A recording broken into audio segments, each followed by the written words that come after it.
तो आज दिन की वीडियो में हमने देखा था कि हमने 10 क्वेश्चन सॉल्व किए थे नंबर सिस्टम के। आज उसी श्रृंखला में फिर से शाम को दूसरी शिफ्ट जो है उसमें क्वेश्चन नंबर 11 से लेकर के हम क्वेश्चन नंबर 20 तक सॉल्व करेंगे। ठीक है, टोटल 30 क्वेश्चन करेंगे हम नंबर सिस्टम से। मतलब मैंने पहले ही बता चुका हूं कि हर चैप्टर से हम क्या करेंगे, पहले कॉन्सेप्चुअल वीडियो बनाएंगे, उसके बाद हम उस चैप्टर से कम 30 क्वेश्चन सॉल्व करेंगे जो मोस्ट वांटेड क्वेश्चन होते हैं कंपटीशन में।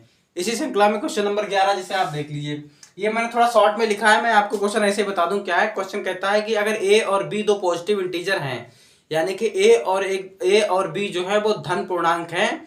अगर A square minus B square equal to A square minus B square equal to आपका 19 है, तो ए की वैल्यू क्या होगी।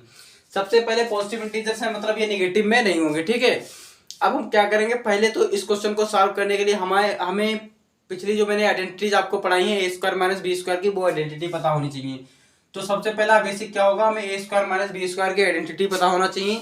ए स्क्वायर माइनस बी स्क्वायर की आइडेंटिटी आपका ए स्क्वायर माइनस बी सॉरी ए प्लस बी ए माइनस बी होता है। ठीक है, दूसरी बात 19 क्या है, 19 एक प्राइम नंबर है, मतलब इसके मात्र दो ही फैक्टर होंगे, एक तो खुद होगा और दूसरा इसका एक होगा। मतलब प्राइम नंबर एक ऐसा नंबर होता है जिसके मात्र दो कॉमन फैक्टर होते हैं, एक तो वो खुद होता है, दूसरा उसका एक होता है।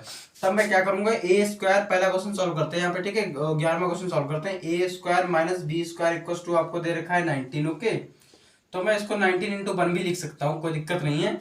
तो मैं यहाँ पर देखूंगा ए प्लस बी और ए माइनस बी बराबर आपका 19 इंटू 1। सबको दिख रहा है ना, क्लियर। तो मैं यहाँ से अगर कंपेयर करूं तो a plus B equal to मैं 19 ले लूं और a minus B equal to मैं ले लूं आपका 1। दोनों को ऐड करूंगा तो मैं ये 2a हो जाएगा, ये प्लस माइनस कैंसिल हो जाएगा, ये बचा आपका 20। तो a की वैल्यू यहाँ से कितनी आ जाएगी, 10। ये था पहले क्वेश्चन का आपका सोल्यूशन। तो मैं आपका पहला क्वेश्चन रब कर दूं, मतलब आपका 11वें क्वेश्चन का सोल्यूशन आपको मिल गया। अब क्वेश्चन नंबर 12 सॉल्व करने से पहले मैं आपको थोड़ा सा बेसिक बता दूं। ठीक, क्वेश्चन नंबर 12 क्या है, 683 की पावर 125, 598 की पावर 125, माइनस का 647 की पावर 125 एंड माइनस 598 की पावर 125 को अगर 36 से विभक्त करें तो शेषफल क्या होगा। ठीक है, एक प्रॉपर्टी होती है, एक फार्मूला होता है, बेसिक फार्मूला आपने देखा होगा। अगर x to the power n minus y to the power n है, ये हमेशा किससे, x माइनस बाई से विभक्त होगा। ठीक है, ये रूल होता है। इसी में एक रूल और होता है, अगर n की वैल्यू जो है वो इवन ऑड है, ओके, तो आपका x to the power n minus y to the power n जो है वो आपका x प्लस बाई से डिविजिबल होगा। ठीक, ये दोनों से बहुत एक्चुअली तो बहुत से डिविजिबल होता है, x प्लस बाई से भी, x माइनस बाई से। और अगर ये इवन है तो इसमें यहाँ पे प्लस आ जाएगा, तो x plus by sorry odd है तो यहाँ प्लस आएगा, और अगर इवन है तो x to the power n minus y to the power n जो है वो x प्लस बाई से डिविजिबल होगा। ये इस कॉन्सेप्ट का यूज हम आगे करने वाले हैं। ठीक है, तो हम क्वेश्चन नंबर 12 सॉल्व करते हैं। क्वेश्चन नंबर 12 क्या कहता है, 6 टू दी पावर, पहले मैं इसको खोल लेता हूं क्वेश्चन नंबर 12 को। ठीक है, यहाँ पे 683 टू दी पावर 125 माइनस 598 की पावर आपकी कितनी है, 125। इसको ऐसे इधर माइनस की गुणा करा देता हूं, तो ये माइनस का हो जाएगा 647 की पावर 125। ठीक है, माइनस का हो जाएगा, ये आपका प्लस हो जाएगा क्योंकि यहाँ से माइनस माइनस की गुणा हो गई, प्लस हो जाएगा 598 की पावर 125। देखिए ये दोनों सिमिलर हैं, ये दोनों कैंसिल आउट हो जाएंगे। इधर क्या बचा आपका 683 टू दी पावर 125 और माइनस 647 की पावर 125। हमें साफ साफ दिख रहा है पावर क्या है आपकी, ऑड है, मतलब 125 क्या है, ऑड नंबर है क्योंकि 2 से डिविजिबल नहीं है। ठीक, तो इसका एक फैक्टर क्या होगा, x to the power n minus y to the power n। Okay, तो मैं अगर इसको चुनूं तो क्या हो जाएगा आपका x to the power n and y to the power n, मतलब क्या होगा आपका, ये x to the power n y to the power n में है, तो इसका एक फैक्टर क्या हो जाएगा, x माइनस बाई जो है, इस x माइनस बाई से ये पूर्णतः विभक्त हो जाएगी। ठीक, तो मैं देखूंगा इसमें x की वैल्यू आपकी कितनी है, 683 है। ठीक है, माइनस 647, ये इससे क्या होगा, ये नंबर जो है इससे कंप्लीटली क्या हो जाएगा, डिविजिबल हो जाएगा। ठीक, अगर मैं इसको सब्ट्रैक्ट करूं तो 83 में से 47 गया, आपका कितना आया, 36। अब वो क्वेश्चन में क्या कह रहा है, 36 से विभक्त हो तो शेषफल कितना आएगा। ठीक, तो 36 बाई 36, तो शेषफल आपका कितना आया, 0। समझ में आया, क्योंकि ये तो कंप्लीटली डिविजिबल हो जाता है तो आपका शेषफल क्या आ जाएगा, 0 आ जाएगा। आगे बढ़ते हैं, आगे मूव करते हैं क्वेश्चन नंबर आपका 13। क्वेश्चन नंबर 13 क्या कहता है, 527 टू द पावर तथा इसका सार्व गुणनखंड का मतलब होता है कॉमन फैक्टर जो दोनों में कॉमन हो। ओके, तो अगर मैं पहले देखूं 527 टू द पावर 379। ओके, मैं थोड़ा स्पीड में करता हूं क्योंकि कंपटीशन में इतना टाइम हमारे पास होता नहीं है। ये है, फिर वही किस्सा है कि इसकी पावर क्या है, ऑड है। पावर जो है ऑड है, मतलब अगर इसका x to the power n plus y to the power n का अगर करें तो इसका एक कॉमन फैक्टर क्या हो जाएगा, x to the x plus y. तो वही किस्सा मैं इसमें यूज करने जा रहा हूँ। 7379 एक ऑड पावर है, मतलब इसको अगर मैं ऐड करूँ 527 प्लस 4773 इसको ऐड करूँ तो कितना आएगा आपका 1000।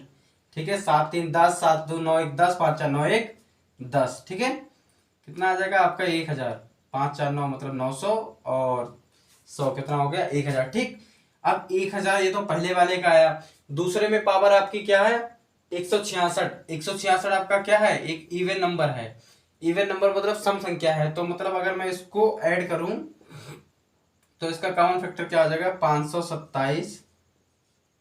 मतलब अगर अगर अगर पावर आपकी इवन होती है तो x to the power n minus y to the power n का एक कॉमन फैक्टर क्या हो जाता है, x प्लस वाई हो जाता है कि नहीं। तो अगर मैं इसको ऐड करूं तो कितना आएगा आपका 527 की पावर कितनी है 166 माइनस 473 की पावर आपकी 166 है। तो इसका भी कॉमन फैक्टर क्या होगा x प्लस वाई, और x प्लस वाई की वैल्यू क्या है 1000। तो दोनों में कॉमन क्या है 1000, तो इसका कॉमन फैक्टर कितना आ जाएगा आपका 1000 कॉमन फैक्टर इसका आ जाएगा। आशा करता हूं ये तीनों क्वेश्चंस आपको अच्छे से समझ में आए होंगे। ठीक है, अब मूव करते हैं क्वेश्चन नंबर 14। एक 3 अंक की संख्या जो है वो 283 है और इसमें अगर मैंने 326 जोड़ दिया तो 3 अंकों की फिर एक संख्या प्राप्त हो गई जो कि आपकी है 5v9 और जो 9 से कंप्लीटली डिविजिबल है, यानी कि 9 से पूर्णतः डिविजिबल है। ठीक है, तो देखो मैं इसमें क्या करूंगा, इसमें करूंगा कि पहले तो मुझे 9 की डिविजिबिलिटी पता होनी चाहिए। 9 की डिविजिबिलिटी क्या कहती है कि अगर कोई भी संख्या 9 से पूर्णतः डिविजिबल है तो उसके डिजिट्स का जो सम है, उसके डिजिट्स का सम भी जो है वो 9 से डिविजिबल होगा। मतलब कि अगर आपकी 5b9 जो है अगर आपकी 9 से डिविजिबल है तो मतलब 5 प्लस बी प्लस 9 जो है वो 9 से डिविजिबल होना चाहिए, यानी कि 9 का एक मल्टीपल होना चाहिए। ये 9 की डिविजिबिलिटी मैंने पिछली वीडियो में पढ़ाई थी जब मैं आइडेंटिटीज पढ़ा रहा था। सॉरी, ये चैप्टर जब मैंने शुरू किया था, जब इसका कॉन्सेप्ट बताया था विभक्ति के नियम, तो मैंने उसमें 9 की डिविजिबिलिटी पढ़ाई थी। तो इसको ऐड करो 9 और 5 14। अब इसको 9 से डिविजिबल कराने के लिए मुझे बी की कितनी वैल्यू चाहिए, कम से कम 9 टू जा 18, मतलब बी की जगह अगर मैं 4 रख दूं तो ये कंप्लीटली क्या हो जाएगा 549 जो हो जाएगा वो आपका क्या हो जाएगा 9 से पूर्णतः डिविजिबल हो जाएगा। ठीक है, तो मुझे कहीं कहीं बी की वैल्यू मुझे यहाँ पे मिल गई है, बी की वैल्यू आपकी मिल गई 4। अब देखिए 2a3 में वो कह रहा है अगर 2a3 में अगर मैं 326 जोड़ दूं तो मुझे संख्या क्या मिली है 5b3, यानी कि 5b की वैल्यू आपकी 4 9 149 मिल गई है। मीन्स 2a3 में से 549 उधर जाके 326 माइनस का हो जाएगा। अगर मैं घटा दूं 326 है ना यहाँ, तो 9 में से 6 गए 3, 4 में से 2 गया 2, 5 में से 3 गया 2, मतलब 2a3 को अगर मैं कंपेयर करूं तो लास्ट डिजिट का 3 है, फर्स्ट डिजिट 2 है, तो a की वैल्यू कितनी आ गई 2।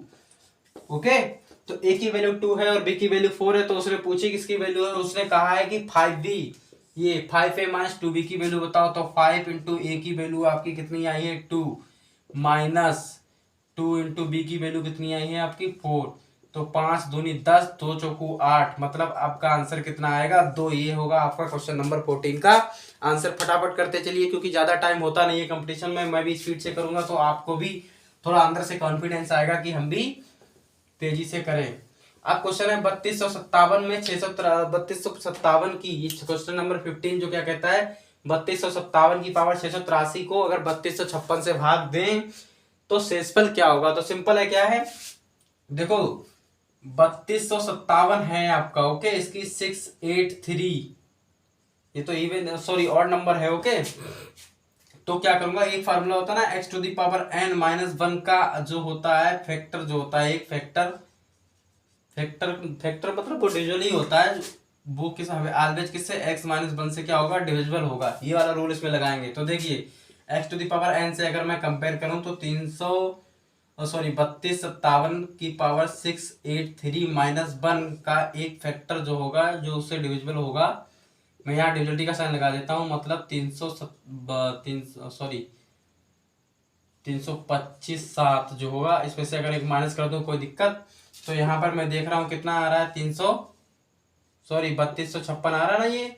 ये 3256 से मतलब ये पूर्णतः डिविजिबल हो जाएगी। और ये 357 3256 से कितना अधिक है, एक ही तो अधिक है, तो मतलब कि इसका शेषफल कितना आ जाएगा, शेषफल आपका कितना आएगा एक। अगर 3257 को 3256 से भाग करेंगे तो कितना आपका शेषफल आएगा, एक शेषफल आएगा। इसी श्रृंखला में एक कुछ अगला क्वेश्चन है, किसी संख्या को 11 से गुणा करने पर वह संख्या 80 से उतनी ही अधिक है जितनी की वह प्रीवियस में 180 से कम थी, है नहीं, ये तो क्वेश्चन कह रहा है। तो देखिए फटाफट करते जाइए, इतना टाइम नहीं लेते हैं किसी भी क्वेश्चन को सॉल्व करने में। किसी संख्या को 11 से गुणा करना है, मान लीजिए वो संख्या मान लीजिए आपका x है, ठीक है, और वो कह रहा है x को अगर 11 से गुणा कर दी, तो लो मैंने कर दी 11 से गुणा। ऐसा करने पर 180 से उतनी 180 मतलब गुणा करने पर वह 180 से उतनी अधिक हो जाती है जितनी कि 180 शुरू में कम थी। तो मतलब 180 से अधिक हो जाती है, अगर अधिक है तो इसमें से 180 घटा दें, और बराबर में 180 से उतनी ही जो शुरू में क्या थी, कम थी। ये आपकी इक्वेशन बन के आ गई। मतलब मैं इधर लिख दूंगा 11x, और ये इधर का x इधर आके आ गया पॉजिटिव का x, और 180 और इधर माइनस का 180 क्या हो गया, पॉजिटिव का 80, ये आपका आ गया 360, और ये हो गया आपका 12x, मतलब x की वैल्यू 12 × 36 मतलब कितनी आई, 30। x की वैल्यू क्या आ गई, 30, और उसने यही तो पूछा था कि शुरू में कम थी, संख्या क्या है, संख्या क्या आ गई आपकी 30। अगला क्वेश्चन आपको कह रहा है 17वां क्वेश्चन आपको कह रहा है तीन संख्या 2:3:4 के रेशियो में है, ठीक है। तीन संख्याएं जो हैं वो आपकी 2:3:4 के रेशियो में है। मतलब पहली संख्या 2 है, दूसरी संख्या 3 है, तीसरी 4 ये रेशियो में है, ठीक है। तो मैं पहली संख्या को 2x मान लूं, दूसरी संख्या को 3x मान लूं, तीसरी संख्या को 4x मान लूं ना। अब वो कह रहा है इन संख्या के वर्गों का योग 116 है, तो इसका वर्ग कर दूं, इसका वर्ग कर दूं और इसका वर्ग कर दूं, तीनों को अगर ऐड कर दूं तो वो किसके बराबर आनी चाहिए, 116 के बराबर आनी चाहिए। तो यहाँ से देखेंगे ये हो जाएगा आपका 4x², ये हो जाएगा आपका 9x², और ये हो जाएगा आपका 16x²। 16 4 20 9 29 यानी कि 29x², और ये किसके बराबर है, 116 के, ठीक है, दिख रहा है ना। तो ये आपके 116 के बराबर हो गया, ओके। तो देखिए x की वैल्यू 29 चौका क्या होता है 116, x² की वैल्यू आपकी कितनी आ गई 4, तो x की वैल्यू यहाँ से आपकी कितनी आ जाएगी 2, ठीक है, समझ में आ रहा है ना, ठीक। इसके बाद अगला क्वेश्चन, ये जो 18वां क्वेश्चन है, ये बड़ा इंटरेस्टिंग है। इस क्वेश्चन को थोड़ा मैं कॉन्सेप्चुअल तरीके से समझाऊंगा, पर आप इससे पहले मेरी वीडियोस देख लीजिएगा। जब मैंने आइडेंटिटीज पढ़ाई थी तो जिसका बेसिक कॉन्सेप्ट आइडेंटिटीज का होता है वो मैंने पढ़ाया था। किसी संख्या को 4 से भाग देने पर भागफल तथा शेषफल के योग 8 है, इनके वर्गों का योग 34 है। तो पहली बात तो मैंने कल ही बताया था, a=bq + r, ये फार्मूला होता है भाज्य बराबर भाजक गुणे भागफल प्लस शेषफल। तो ये आपका क्या है, ये आपका भागफल है, क्या है, भागफल है, और ये आपका शेषफल है। तो वो कह रहा है q + r की वैल्यू जो है वो आपकी 8 है, और उसके वर्गों का स्क्वायर मतलब q² + r² की वैल्यू आपकी 34 दे रखी है। अब उसने ये कह दिया है कि संख्या बताओ क्या होगी, और यहाँ पर b क्या है, 4 भागफल है ना, 4 से विभाजित है ना, 4 से भाग देने पर मतलब b की वैल्यू आपकी 4 है। तो कुल मिला के कंडीशन आपकी ये बन रही है 4q + r। मतलब हमें q और r की अगर वैल्यू पता लग जाए तो हम क्या करेंगे, संख्या निकाल लेंगे, ठीक है। तो सिंपल सी बात है, q + r का अगर होल स्क्वायर कर दे तो हमें मिलेगा q² + r² प्लस का 2qr, ओके। तो q + r की वैल्यू कितनी है 8 है, तो इसका स्क्वायर कितना हो जाएगा 64। मतलब मैं अगर यहाँ पे लिख दूं तो 8 का स्क्वायर कितना हो गया 64। q² + r² की वैल्यू कितनी है आपकी 34 + 2qr, ठीक है। अब मैं क्या करूंगा 64 - 34 = 2qr कर दूंगा, कोई दिक्कत। ये आपका कितना आ गया 30, 2qr बराबर आपका हो गया 30। तो qr की वैल्यू आपको कितनी मिल गई 15, क्योंकि 15 दूनी क्या हो जाता है 30। अच्छा अब देखो, मुझे q + r की तो वैल्यू पता है, लेकिन मुझे q और r की वैल्यू पता करने के लिए मुझे q - r की वैल्यू भी पता होनी चाहिए। तो मैं यहाँ पर डायरेक्ट रिजल्ट लिख देता हूँ। एक आइडेंटिटी आपने पढ़ी होगी यहाँ लिख दो q - r का अगर होल स्क्वायर करूं तो आपका q + r का होल स्क्वायर माइनस का 4QR, ये आपका आता है। ये मैंने डायरेक्ट रिजल्ट लिख दिया है, ठीक है, ये डायरेक्ट रिजल्ट है। तो इसकी आइडेंटिटीज, तो इसकी आइडेंटिटीज मैंने इसका रिजल्ट जो है वो आपको सॉल्व करके दिखाया है अपनी पिछली वीडियो में, ठीक है, जो बेसिक आइडेंटिटीज की वीडियो, उसमें इसका रिजल्ट निकला हुआ है, ठीक है। तो मुझे Q माइनस आर की वैल्यू चाहिए ही चाहिए है। Q प्लस आर, मतलब Q प्लस आर की वैल्यू 8 है, तो 8 square minus 4, Q plus R की वैल्यू कितनी आई है 15। तो Q माइनस आर का होल स्क्वायर बराबर 8 का स्क्वायर आपका 64 और 15 चौको कितना 60, मतलब Q माइनस आर का होल स्क्वायर बराबर आपका मिलेगा 4। तो Q माइनस आर इधर से स्क्वायर उधर रूट चढ़ जाएगा, तो 4 का रूट क्या होता है 2, मतलब Q माइनस आर की वैल्यू आपकी 2 आ रही है। Q प्लस आर, यहाँ से देखो इसको आइडेंटिटी 1 मानू और Q minus R equal to मेरा आ रहा है 2, ठीक है। Q प्लस आर और Q माइनस आर को अगर मैं ऐड करूंगा तो ये आपको मिलेगा 2Q बराबर 10।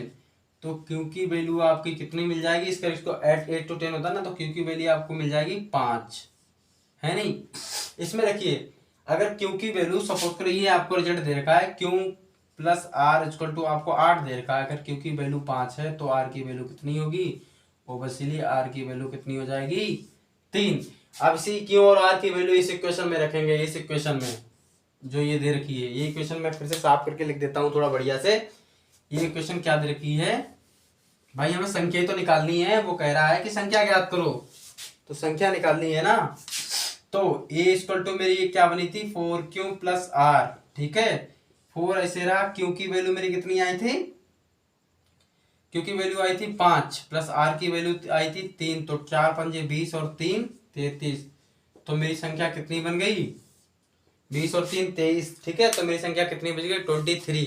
अब 2 क्वेश्चन आपके बचे हैं, ये 18 क्वेश्चन आपके हो गए, 2 क्वेश्चन आपके बचे हैं, चलो उसको भी कर लेते हैं। थोड़ा सा मुझे याद भी हैं 2 क्वेश्चन, ऐसी कोई बात नहीं है, इनको मैं रफे कर दे रहा हूँ क्योंकि आपने शायद नोट भी कर लिया हुआ है नहीं। और भैया चैनल को लाइक सब्सक्राइब करते रहिए, क्योंकि अगर आपको एक भी सब्सक्रिप्शन अगर मुझे मिलता है या एक भी लाइक या एक भी क्या बोलते हैं व्यू भी मिलता है ना, तो अंदर से कहते हैं बिल्कुल कॉन्फिडेंस बूस्टअप हो जाता है।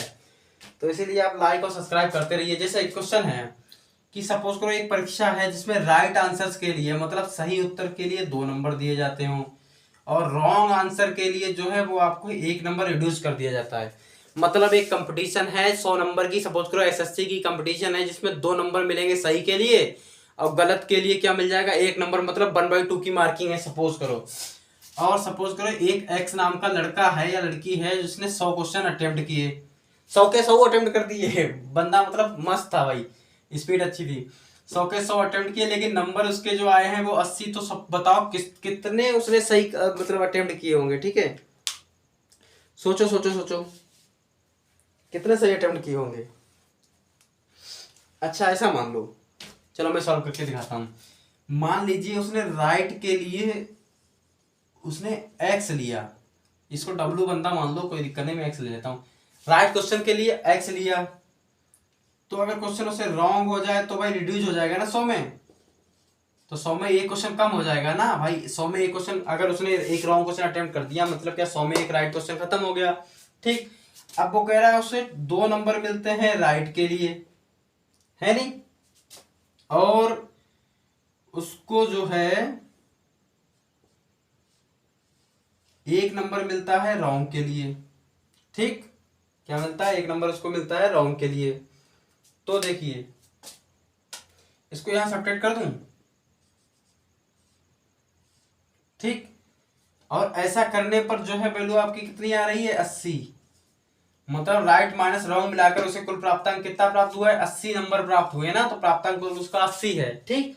तो मैं क्या करूं, ये 2x minus 100 plus x equal to आपका कितना है 80 तो है, मतलब 3x माइनस 100 आपका इक्वल टू है 80, ठीक है। इधर करता हूं तो 3x बराबर आपका 100 उधर चला जाएगा तो 100 प्लस 80, तो 3x बराबर आपका आ गया 180। समझ में आ रहा है ना कि एक कंपटीशन थी जिसमें राइट के लिए 2 मिल रहे थे और रॉन्ग के लिए 1 मिल रहा था, उसने 100 क्वेश्चन अटेम्प्ट किए, उसे प्राप्त कितने नंबर हुए 80। तो ये पूछा जा रहा है कि उसने कितने, मतलब हाउ मेनी राइट आंसर्स, तो उसने राइट आंसर कितने टिक किए, ठीक है। तो x की वैल्यू कितनी आ गई यहां से 60, क्योंकि 3 छक होता है 18। तो उसने राइट आंसर कितने अटेम्प्ट किए होंगे? 60। ठीक है, लास्ट क्वेश्चन आपका बचा है इस वीडियो में, क्योंकि 10 क्वेश्चन की वीडियो में तो सुबह बना चुका हूं, अब शाम हो गई है, फिर मैं 10 क्वेश्चन की वीडियो बना रहा हूं। पूरे टोटल में 30 क्वेश्चन कराऊंगा आपके नंबर सिस्टम के। फिर कल हमारा चैप्टर शुरू होगा एचसीएफ। 33 चैप्टर है, जितनी जल्दी कोशिश करूंगा, जितनी जल्दी निपट सके तो निपट जाए। उसके बाद आपके 9th 10th 11th 12th मुझे पूरी एनसीईआरटी पढ़ानी है, उसके बाद फिर बीएससी पढ़ानी है। मतलब काफी लंबा टारगेट है, तो मैं सोच रहा हूँ पहले कंपटीशन को ही क्यों ना निपटाते चले। ठीक है, तो क्या हुआ, 10वां क्वेश्चन, वो सॉरी 20वां क्वेश्चन, क्योंकि 19 क्वेश्चन कर चुके ना। 20वां क्वेश्चन सपोज करो आपको ऐसे दे रखा है 1 - 1 का होल स्क्वायर, 1 - 3 का होल स्क्वायर। ठीक है, ऐसे ऐसे चलता गया, और यहाँ प्लस सॉरी इंटू में है तो इंटू में करता गया। यहाँ दे रखा है 1 - 19 का होल स्क्वायर एंड 1 - 1/20 का होल स्क्वायर। इस तरीके से सपोज करो क्वेश्चन दे रखा है। अब वो कह रहा है इसकी वैल्यू क्या आएगी। ठीक,